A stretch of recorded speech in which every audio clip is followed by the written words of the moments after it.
fired a barrage of rockets on Israel on Tuesday. While the group has claimed responsibility for the assault, they said it comes in retaliation to the alleged Israeli strikes that killed 5 people, including 3 Syrian children, in southern Lebanon.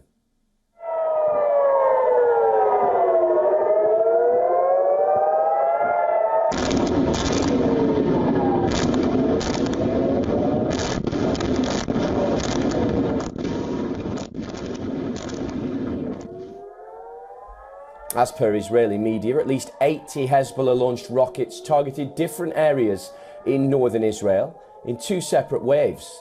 As per the IDF, the first bombardment rained 40 rockets down on the Israeli border city of Kiryat Shmona and its surrounding regions.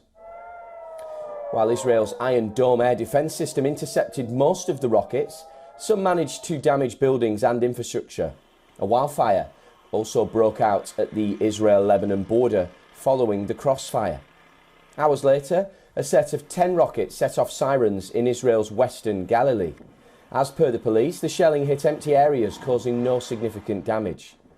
In the final attack that came at 11 p.m. on Tuesday, Hezbollah fired over 25 towards the Mount Meron area in Israel. No life loss or injuries have been reported in any of the 3 attacks.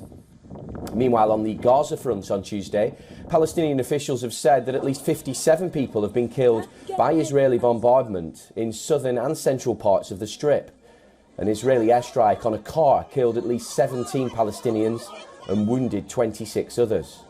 In Khan Yunis in southern Gaza, as per the Hamas Health Ministry, the airstrike hit near a tented structure housing displaced families in the humanitarian designated area of Al-Mawasi.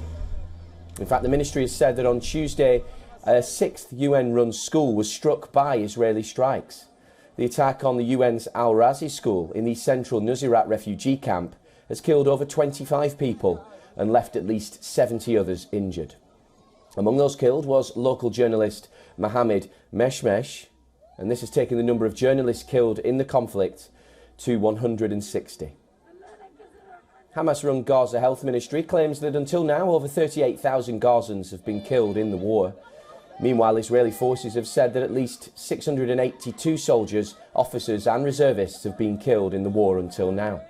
Half of them were killed during the October 7th terror onslaught, and at least 325 during a ground offensive in the Hamas-run territory and amid operations on the border.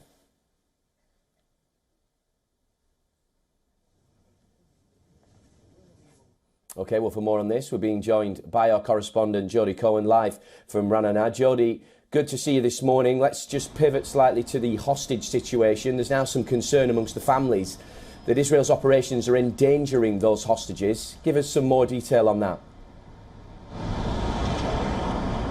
Hi, Oliver. Yes, so after the Israel Defense Forces operation targeting Hamas's number 2, Mohammed Deif, and the IDF statements that it successfully targeted half of Hamas's military leadership, a family member of one of the 120 hostages protested when Prime Minister Netanyahu was speaking, saying that he believed the Prime Minister was endangering the hostages with the IDF's operations. Now, firstly, the IDF has said that it uses intelligence to check for hostages as well as civilians before striking.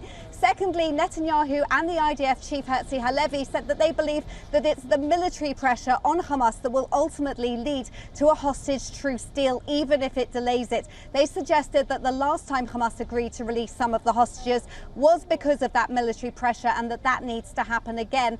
Now, the CIA have reportedly carried out their own assessment. They've concluded that Hamas commanders are now pressing Hamas's leader, Yahya Sinwar, to agree to a deal, and that negotiations, we know, are continuing this week.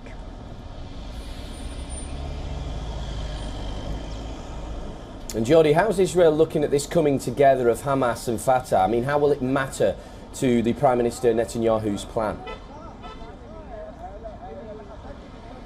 So it could possibly possibly be seen as a sign that Hamas is feeling the heat. Now, Hamas, which runs Gaza, has agreed to go back to reconciliation talks with Fatah, which runs the West Bank. Remember, after Israel left Gaza in 2005, Hamas carried out a coup against Fatah, so it's not clear if reconciliation would work, and previous attempts have failed.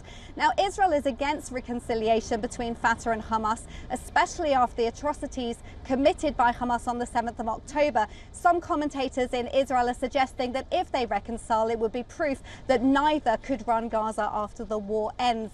Now, Netanyahu has ruled out Israel, Hamas and the Palestinian Authority running Gaza. He's against the PA because he says that they fund, support and teach terror. There have been reports that Israel is preparing to test a new governance model with humanitarian enclaves run by Palestinians unaffiliated with terror. But Hamas could view reconciliation as potentially a way to survive, and Fatah could also view reconciliation as a way for them to gain back control of Gaza. So we'll know more. Those talks are reportedly going on next week. Okay, let's leave it there. Jodie Cohen, our correspondent, joining us live there. Many thanks for that insight.